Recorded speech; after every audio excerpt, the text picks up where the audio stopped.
Please welcome, from the class of 2013, Jacob Meariman.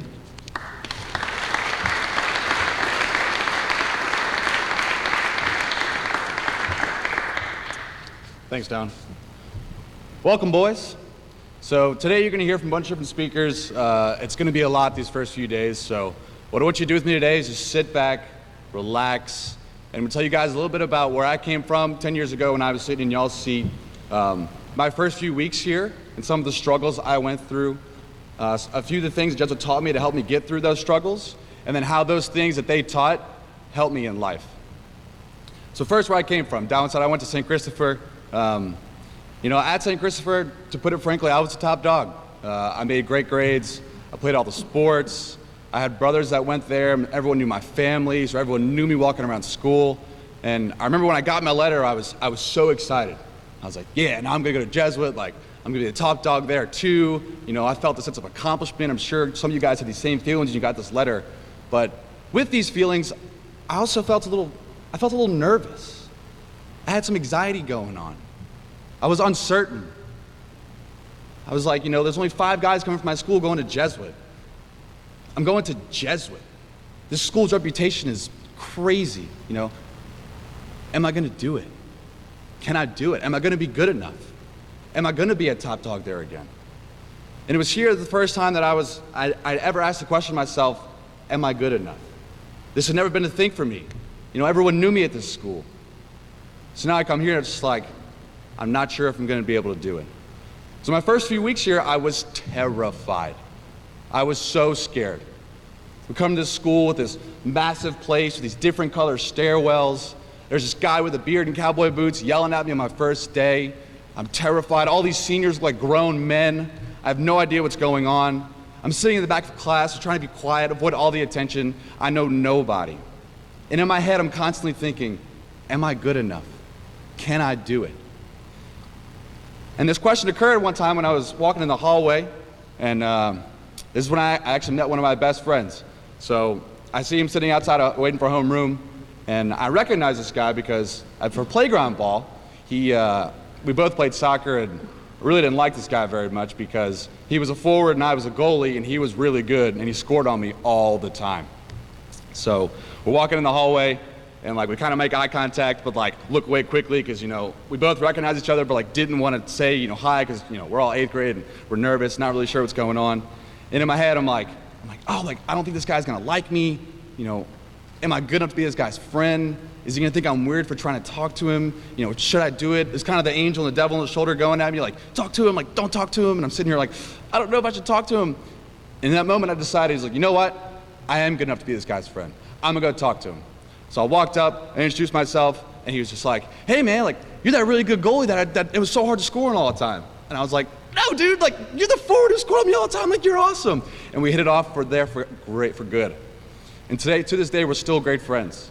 And so when I'm sitting there with him, one of his friends walks up, and he's like, hey man, this is Jacob. I'm like, hey, and he's like, hey man, I remember you from football, I knocked you out one game. And I'm like, yeah man, not cool, but hey, what's up? We still tell these stories to this day. And from there, it was a chain reaction. I met their friends. They met my friends. And I made all these friends, and for the first time, I finally felt I was just like, wow, I can do this. I'm home here. These are gonna be my friends for life. 10 years later, I saw these guys this past weekend. We tell that story all the time, especially the football knockout, because he loves it. It's a great story for him. But it was that one declarative statement of, I'm good enough, that resulted in me finding some of my best friends for life. So it was a constant theme throughout my next few weeks here. This constant, am I good enough? I don't know if I'm good enough. And this is gonna show up in everything you do here, especially the first time you're doing these things. So basketball tryouts came up, and I'm like, am I good enough? I don't think I can make the team. I don't think I'm good enough. And I was like, you know what, whatever, I'll jump in, I'll go for it, I'll try out. I made the team. But it's also gonna come out in the face of failure. My first algebra test. Guys, I'd never gotten below an A or B in my life. First algebra test, take it, boom, C. I'm like, what? What do you mean it's C? He's like, I've never gotten a C in my life. What am I gonna do? How am I gonna tell my parents, I'm not good enough for this. I can't do this. This is too hard. So after this feeling subsided, I was just like, we're okay, man. I talked to parents, you got it, you're here for a reason. I'm like, all right, pick yourself up, did great the whole rest of the class. It's going to happen in all your extracurriculars. You know, for me, I wanted to join Sodality in campus ministry, but in my head I was just like, am I religious enough? Am I going to get made fun of? Am I good enough? For the fills, can I act well enough? If you want to join the band, can I play my instrument well enough? Am I good enough? And by saying you're good enough for all these things when they present themselves, this self-doubt you have, it's going to go away. And that question's not going to appear anymore. And when you tell yourself, I am good enough, you're going to find yourself a home here. Now, Jesuit doesn't leave you out to dry to figure out this question for you. They instill things in you to get rid of this self-doubt. And there's 3 things here in the mission statement that they love to instill in you here. The first is competence. Competence is the ability to do something successfully or efficiently. Now, to do something successfully usually means you do it more than once. And it usually means you fail the first time. And what's important here is when you fail, like when I got my first C on my test, is you pick yourself back up. You don't let it break your spirit.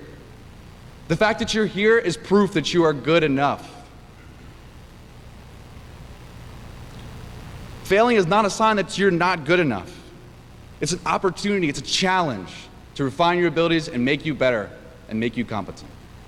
The second is conscious, having a sense of right and wrong. So conscious makes you learn that this am I good enough question isn't just about your ego. It's am I good enough to do the right thing? You get tremendous confidence from doing the right thing.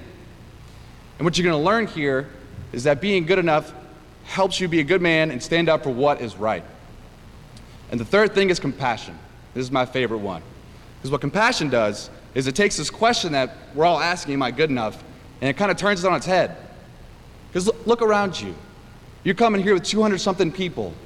Every single one of them is asking the question, am I good enough? I don't know if I can do this. All of you come from very different backgrounds. Some of you might be easy to answer the question, am I good enough? Some of you might be almost impossible to answer that question that you're good enough. But what compassion does is it turns this question, am I good enough? And it makes it say, what am I doing to convince others that they're good enough? It makes you forget about yourself. It's not about you. And when you point to others how good they are, you'll find the question that your own self-worth isn't really relevant anymore. So these 3 things will be instilled in you here, whether you like it or not, and they're very great things to have, and they prepare you for life.